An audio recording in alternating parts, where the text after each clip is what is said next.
In September, Russia and Belarus launched the Zapad 2017 military exercises, which saw a snap mobilization of thousands of troops on Europe's doorstep, stoking fresh fears of renewed Russian aggression.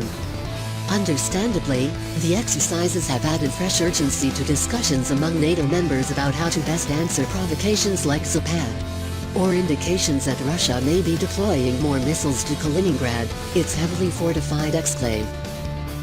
Russian brinkmanship should not go unanswered, but an effective response does not necessarily need to be symmetric covers buildups with forced buildups, and moves with counter-moves. There are other arrows in the proverbial quiver. This year's edition of Russia's quadrennial war game saw the two allies muster their forces to fight fictional Eastern European states with analogous geography to the Baltic states EU and NATO members.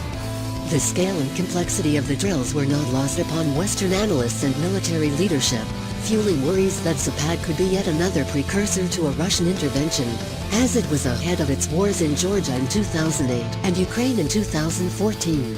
Amid the customary information haze, Moscow's ultimate message was clear: its military is back, and Western attempts to contain or deter it would be fruitless even as NATO forces took part in neutral Sweden's own exercises, and 4 NATO reassurance battalions set camp in the Baltics.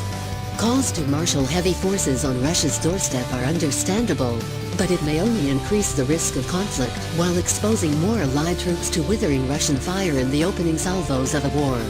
While ignoring Russian saber-rattling is not a workable policy, arguments such as those over the right conventional deterrence mix in Eastern Europe important, though they may be essentially concede any Western response to the circumstances and domain of Russia's choosing.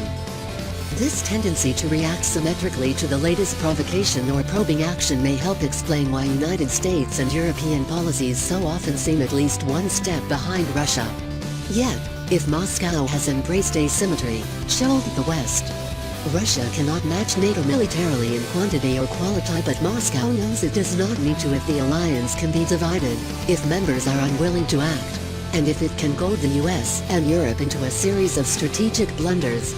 Major Russian military operations over the past decade in Georgia, Ukraine and Syria all demonstrate how decisiveness and first-mover advantage can reconfigure the strategic picture to Moscow's liking, even in spite of Western pushback. Meanwhile, drawn-out deliberation and execution have blunted or obviated Western responses, allowing Moscow to consolidate its gains and identify the next strategic opportunity. Russia prefers to contest Western primacy in those domains where it is strongest, where it may operate with a certain level of deniability, or both. This is why Russia acts with relative impunity in its so-called near abroad, and in areas where it can achieve maximum impact relatively inexpensively. This also helps explain its activities in the information space and cyber domain, and why Moscow regularly brandishes its superpower-sized nuclear arsenal, and often meets Western calls for a firm line with Russia as tantamount to inviting World War III.